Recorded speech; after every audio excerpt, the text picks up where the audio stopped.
시청자 여러분, 일주간도 안녕하셨습니까? 마동환의 법률상식 진행자, 오늘도 마동환 변호사입니다. 오늘은 저희가 이제 이 세미나의 토픽을 좀 약간 생뚱맞다고 할 수 있는 주제를 저희가 잡아봤습니다. 무엇이냐면 바로 변호사와 의뢰인의 관계라는 제목으로 말씀을 드리려고 합니다.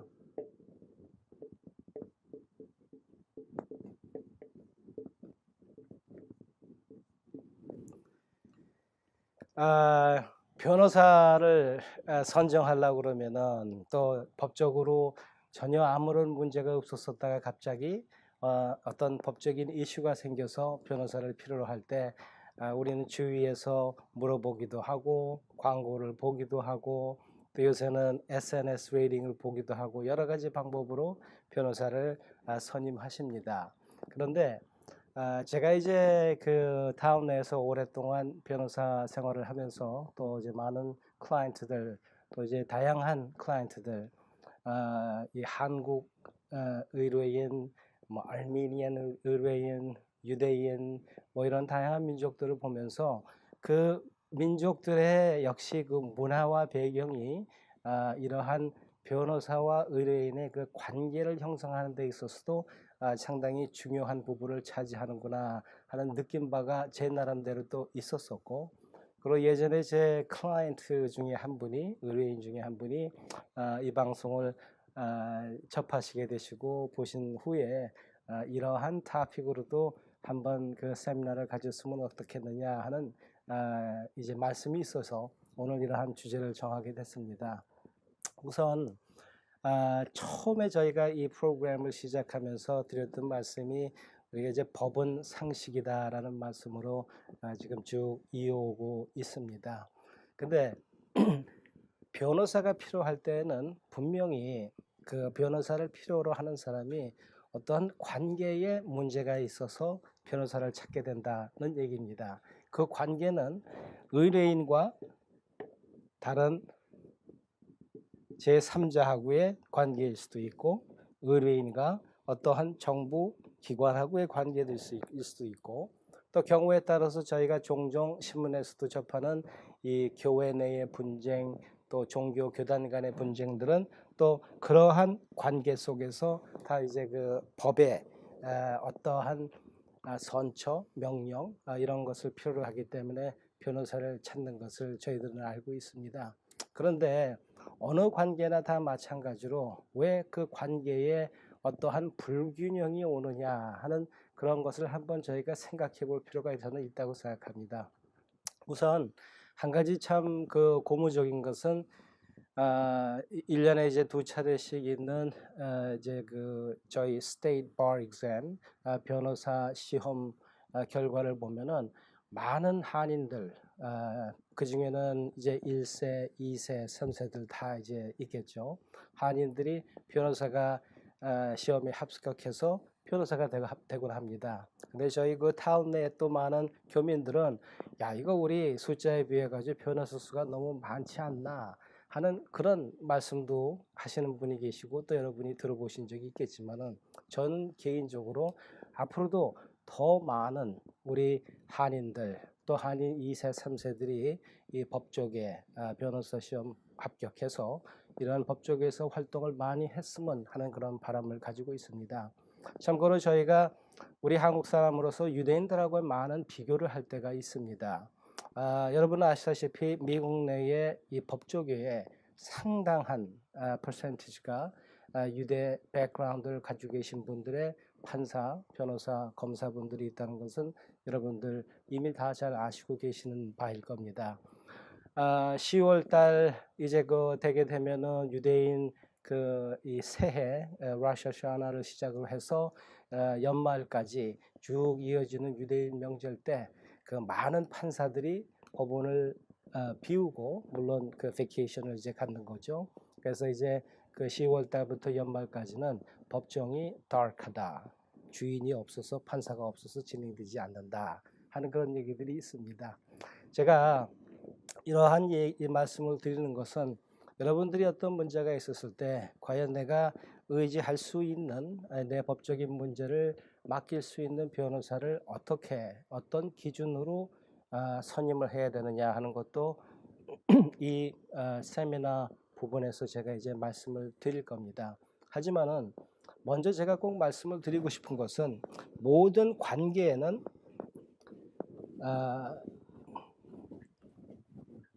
절대적으로 꼭 필요한 요소가 있습니다.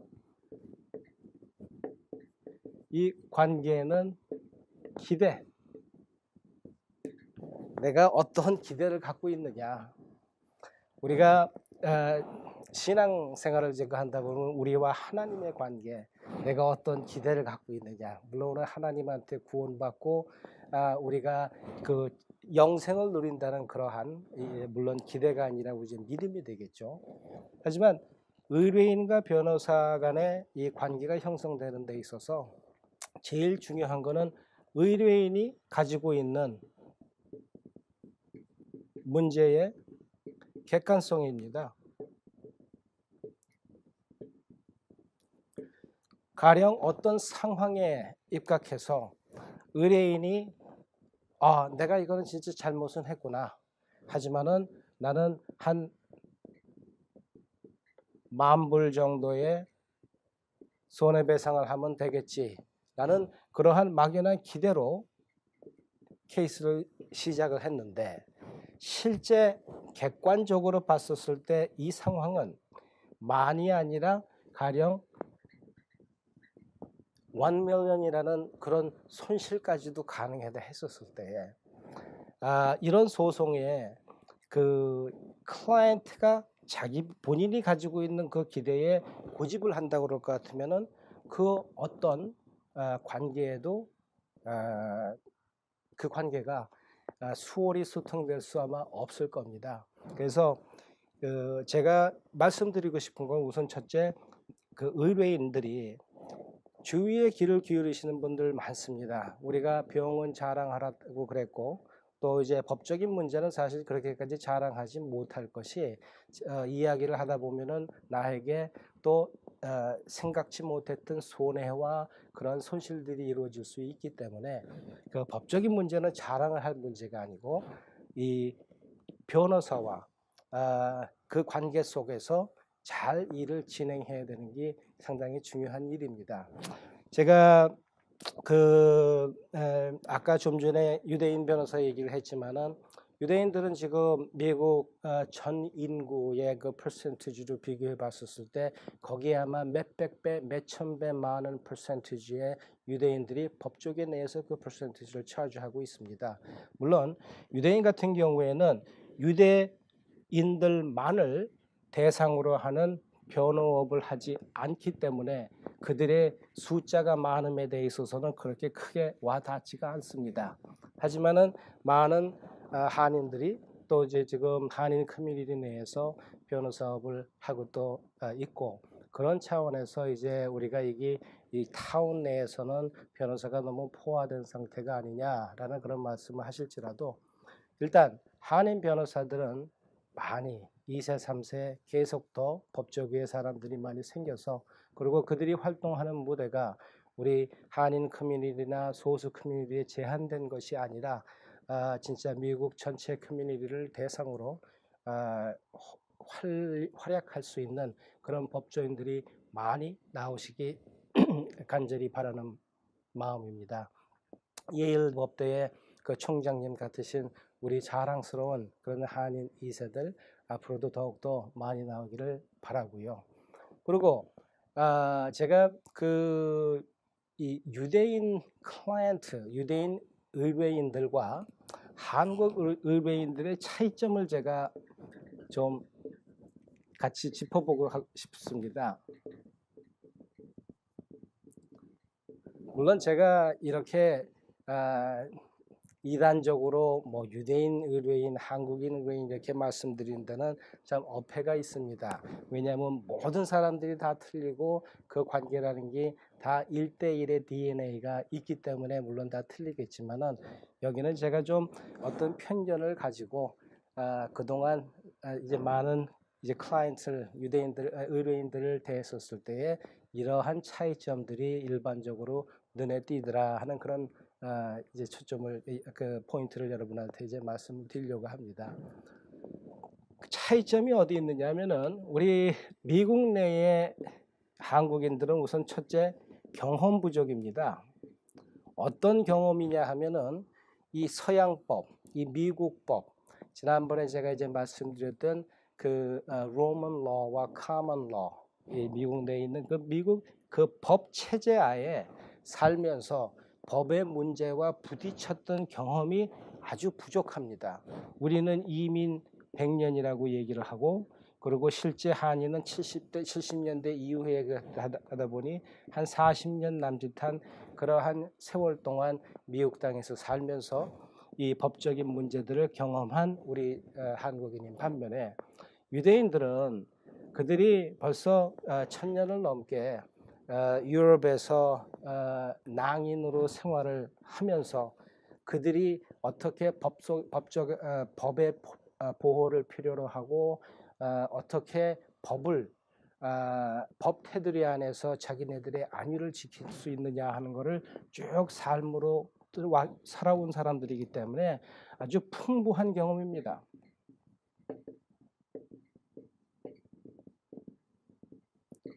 저희 사무실처럼 이제 그 소송 전문으로 하는 변호사 같은 러펌에서는 참 반기는 클라이언트가 소송을 많이 경험해 보신 클라이언트입니다. 소송을 경험해 보신 클라이언트들은 지난번에 이랬고 또 예전에는 이랬었고 하는 어떠한 일반적인 이곳 미국에서의 소송 진행에 대한 아이디어가 어느 정도 있는 반면에, 우리 경험이 부족한 그런 이 법적 체제 내에서 생활하는 경험이 부족한 우리로서는 그러한 경험은 분명히 없다는 것입니다.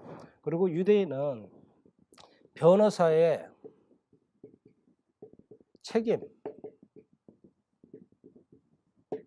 책임이 무엇인지를 정확히 압니다.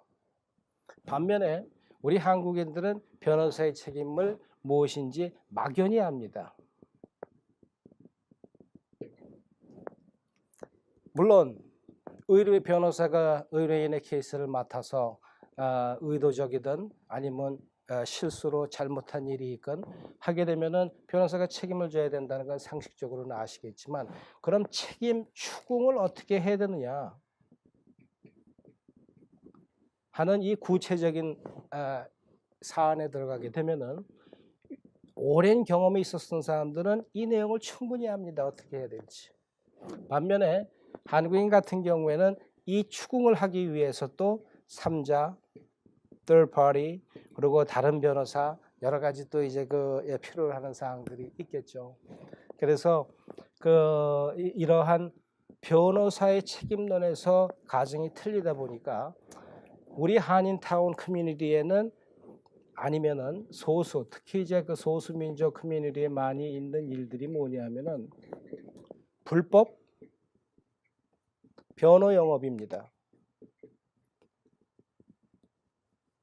불법 변호 영업이라 하는 것은 그 변호사가 law practice 하려고 그러면은 변호사만이 할 수 있습니다. 그리고 변호사가 법인을 설립해서 professional corporation으로 운영을 한다 하더라도 그 법인의 모든 주주들은 변호사가 돼야 되지, 변호사가 아닌 사람은 어떠한 형식으로든 간에 이 변호 영업을 할 수가 없습니다. 하지만은 이 소수민족 커뮤니티에서 흔히 있는 거는 뭐냐 하면은, 이 의뢰인들이 이러한 경험 부족이라 해서 이러한 그 불법들이 횡행하고 있습니다. 변호사가 아닌 사람이 변호사를 고용해서 변호업을 한다든가, 또 아니면은 우리가 여기 그 패러리걸이라고 있습니다. 한국말로 하게 되면 이제 법무사 뭐 이렇게들 말씀을 하시지만은, 법무사 하는 역할하고 여기 패러리걸의 역할은 상당히 틀립니다. 패러리걸은 물론 중요한 존재이고 법적인 문제에서 그 문제가 간단히 해결될 수 있는, 쉽게 얘기해서 어떤 폼 양식 같은 거를 우리가 fill out 해가지고 파일하고 하는 그런 일에 대해서는 얼마든지 패러리걸의 도움을 받으실 수가 있으시고, 또 그리고 패럴리걸도 이렇게 해드릴 수가 있습니다. 문제는 패럴리걸이 변호사의 역할을 합니다. 가령 소송도 모든 서류 대행들도 다 본인 이름으로 만들어서 의뢰인 이름으로 접수를 한다든가 이런 행위가 의뢰인들은 때로 가가지고 경비가 싸니까 훨씬 더 싸니까 이렇게 해야지 하는 그런 일들이 많습니다. 하지만은 문제가 생겼었을 때 이 패럴리걸이라는 사람은 변호사가 져야 되는 이 책임이 없습니다. 이 변호사들은 스테이트 바에 다 등록되어 있기 때문에 이들의 일거수일투족은 스테이트 바에서 리뷰할 수도 있고 또 거기에 잘못된 사항이 있으면 디스플레인을 할 수도 있고 또 그리고 어떤 사항에 대해서는 금전적인 변상까지도 해주는 반면에 이 변호사가 아닌 사람한테 어떤 문제가 생겼을 때는 거기에 대해서 책임질 사람이 없다는 얘기하고 같습니다. 한 예를 들면은 저희가 수술을 받는데 병원에서 의사한테 제대로 받는 경우와 그리고 싸서 이제 한국에서 가끔 뉴스에 나오지만 미용실이라든가 어떤 의사가 아닌 사람들한테 불법 시술을 받았을 때의 그 책임 추궁 또한 역시 의사 보호나 그런 데서는 일체 할 수 없다는 거와 이제 같은 그런 맥락의 얘기가 되겠습니다.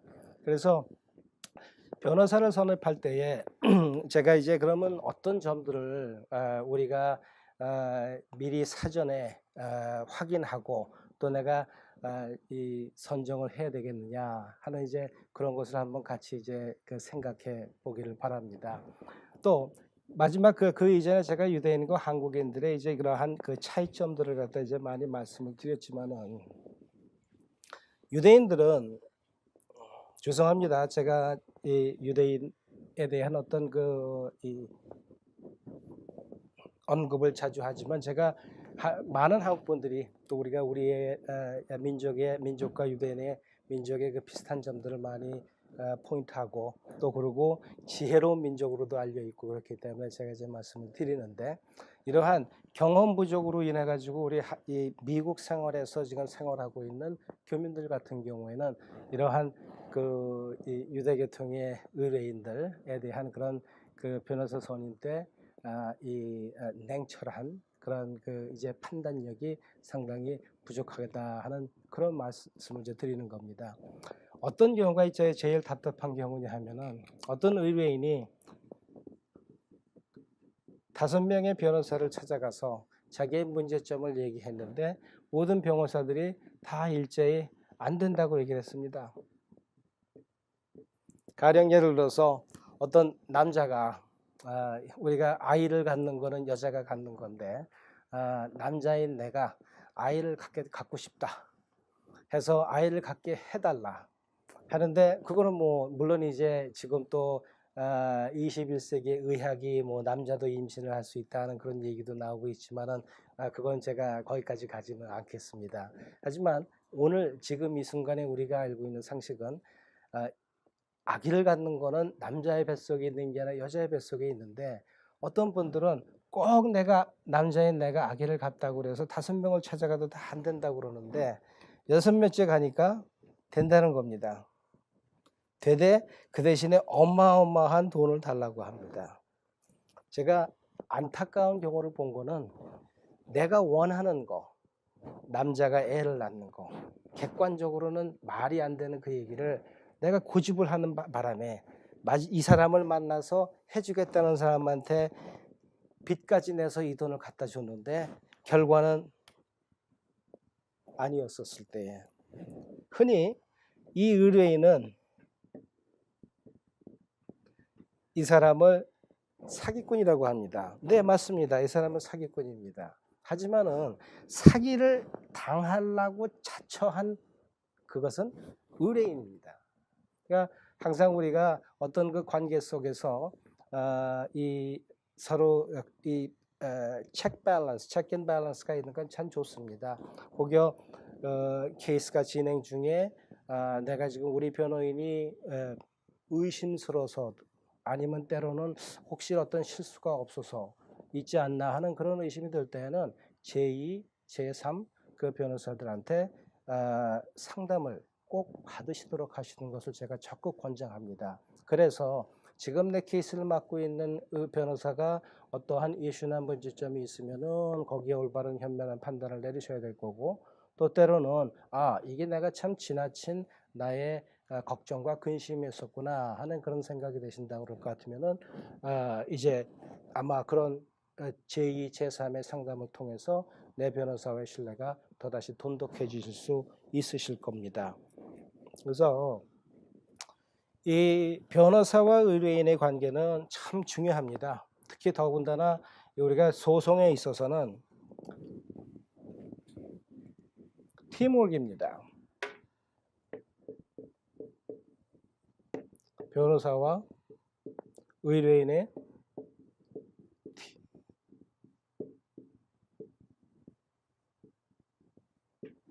여러분 이거를 꼭 기억해 주시기 바랍니다.